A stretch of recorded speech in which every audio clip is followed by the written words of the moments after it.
तुम्हारा धर्म ग्रंथ जलाया है, कल तुम्हारा घर जलाएंगे, परसों तुम्हें खुद को जलाएंगे। इसलिए ये कचरे का एक समूह है। भीम आर्मी, भीम का भी नाम बदनाम कर रहे हैं और आर्मी का ही नाम बदनाम कर रहे हैं। ये एक कचरा है और कैंसर है। अगर आर्मी बनने का और सैनिक बनने का शौक है तो बॉर्डर पे जाए और वहाँ अपना जलवा दिखाए कि हम कुछ है। ऐसा नहीं कि आप गीता को फाड़ दे हो, गीता को जलाते हो। अरे भाई, तुम कौन होते हो मनुस्मृति को जलाने वाले? क्यों जलाते हो मनुस्मृति? मनुस्मृति में भी इस देश के करोड़ों लोगों की आस्था है। असामाजिक तत्व है जो बाबा साहब के नाम का दुरुपयोग करके इस तरह की गंदी हरकतें करते हैं और विधर्मी ताकतों के बहकावे में आकर के ये लोग माहौल खराब करना चाहते हैं। आर्मी वो होती है जो देश की सेवा करती है।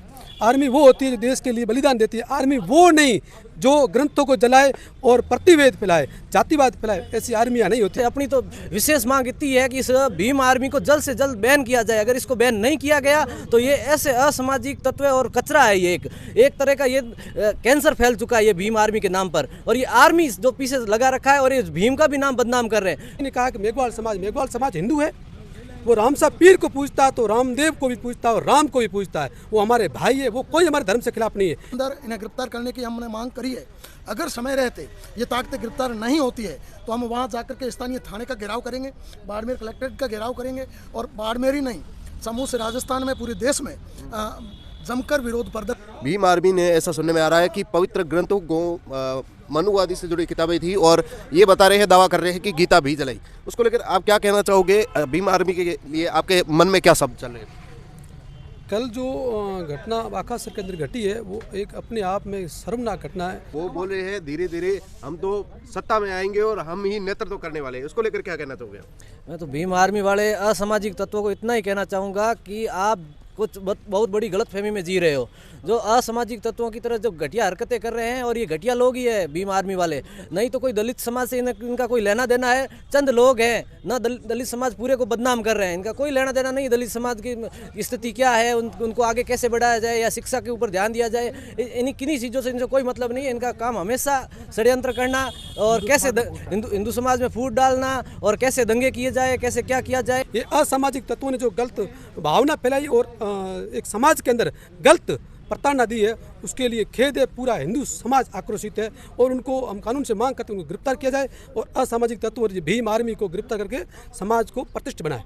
अब हमें उम्मीद नहीं थी कि ऐसी कोई असामाजिक तत्वों की टोली खड़ी हो जाएगी और हमारे धर्म को ऐसे टारगेट करेगी। अगर आप में अगर इतना ही दम था तो कभी कुरान को कभी फाड़ के और ऐसा कुछ हरकत करनी थी, आपको पता चलता। हमारा धर्म हमें नहीं सिखाता सरतन से जुदा वाला मन करना, हम भी जानते हैं, लेकिन हमारा धर्म ये नहीं सिखाता हमें। वरना भीम आर्मी वालों को जवाब कैसे देना है वो भली बात ही हम जानते हैं। और अगर समय रहते सरकार ने कोई कार्रवाई, कठोर कार्रवाई नहीं की तो हमें मजबूरन सड़कों पर उतरना पड़ेगा। और चैलेंज करता हूँ भीम आर्मी को, अगर तुम्हारे अंदर दम है तो कभी कुरान को या ऐसे किसी अल्पसंख्यक समाज को आप कुछ बोल के दिखाओ। हम सहन कर रहे हैं, इसका मतलब हम समझ रहे हैं कि ये दलित भाई हमारे ही भाई है, बिछड़े हुए भाई है। अब देखो समझ में आ जाएगी। इनको नहीं आ रहा है दिनों दिन, ये तो बहुत घटियापने पे उतर आए हैं। ये अपने आप को हिंदुओं से अलग बताते हैं और ये बोलते हैं।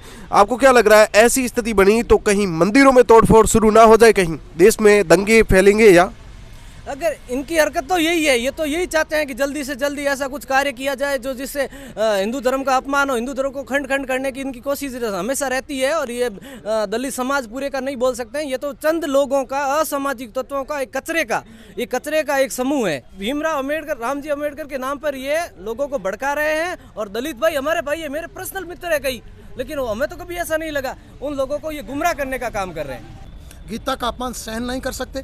दूसरे नंबर, अब कुछ लोग इस मुद्दे को डाइवर्ट करने का प्रयास कर रहे हैं। जैसे ही इन्होंने गीता को जलाया और उसके बाद उसके बाद इनको लगा कि अब हिंदू समाज के लोग बड़े आंदोलन कर रहे हैं, विरोध कर रहे हैं, तो इन लोगों ने इस मामले को, इस मुद्दे को डाइवर्ट करने के लिए एक नया प्रोपेगेंडा खेला है। ये लोग बोल रहे हैं कि हमने गीता को नहीं जलाया, मनुस्मृति को जलाया। अब ये हवाला दे रहे हैं कि मनुस्मृति में असमानता की बात की हुई है। तो असमानता, हिंदू समाज को जाग जाना चाहिए। विशेष रूप से मैं बताना चाहता हूँ, जो भी इस तरह की हरकतें करते हैं, ये मतलब मेघवाल समाज एक हिंदुत्व का अभिन्न अंग है। मेघवाल समाज देखिए, संत रविदास, संत कबीरदास जी, ये कौन थे? अगर हिंदू समाज में भेदभाव होता, हिंदू समाज में ऊंच नीच होती, तो इनको संत नहीं मानते। तो हिंदू समाज में कभी कोई ऊंच नीच नहीं थी। विदेशी विधर्मी ताकतों का षड्यंत्र था।